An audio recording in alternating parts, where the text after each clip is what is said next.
Chicagoland is wild. Somebody or somebodies did a gun-clapping home invasion against a known drug dealer.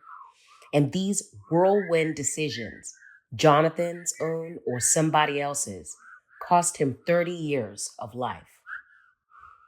We don't know exactly what happened that night, but what we do know is that Froilan Lopez was a known drug dealer with a sizable stash of cash, narcotics, and other loot. Aside from selling illicit substances, he was responsible enough to have a house to stash loot in. Well, two people broke into his house, and in the process of stealing his property, whether it was legal property or otherwise, Froilan hopped out of nowhere, trying to defend the home, and in some circles, his circle, he could be seen as a hero. And bam, bam, blocka. Shots fired, chaos erupted, glass shattered, blood spilled. The someones shot him, but he didn't die. And it wasn't for lack of trying. The outside, there was Jonathan, sitting at the getaway car. Now, we don't know if Jonathan was part of the plot. Did he know what was going to happen? Did he agree to it? Was he just a pawn dragged into the mess of his cousins? We don't know. But the jury did know that Jonathan was there, and that made him guilty enough. Jonathan's cousins were trouble. Every good mother's worst nightmare. Jason and Wellington weren't just dabbling in bad decisions. They lived them. Drugs, guns, and a taste for extreme levels of fun. Jonathan was there, whether by bad judgment, loyalty, or fear. Maybe he thought he could handle it. Maybe he didn't think at all. But here's the thing about bad decisions. They don't care about how you got there.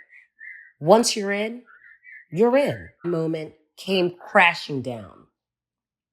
Jason and Wellington thought they pulled off a solid heist, but the police didn't feel that way. The getaway was not clean. There were witnesses. There was a forensic exam.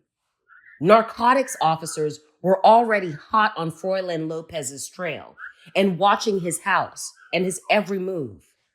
The boy's arrest was an easy fishing expedition in crime for the prosecutors.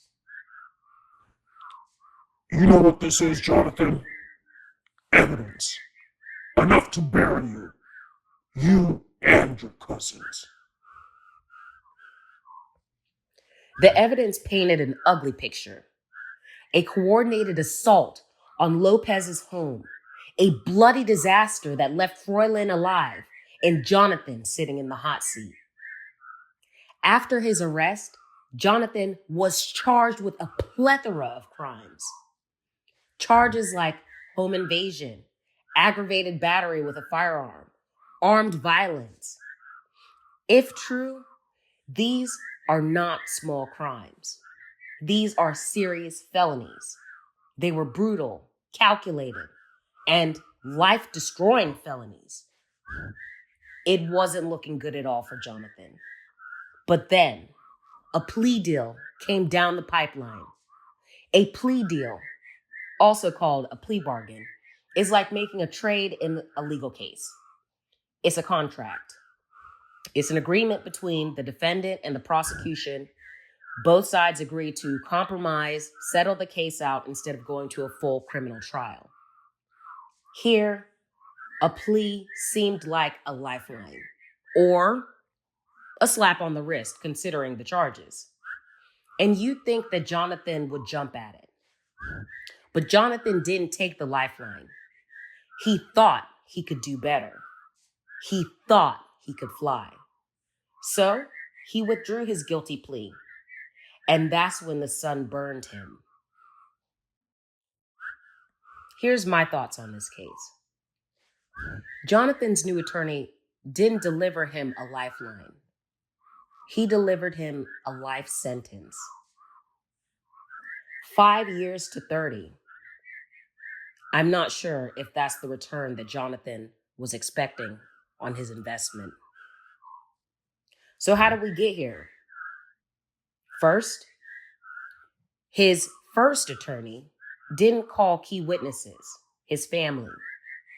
They were supposed to testify that Jonathan was at home and far away from Froylan at the time that the crime occurred, that he had just gotten off of work, that he was hanging out with his family and his loved ones.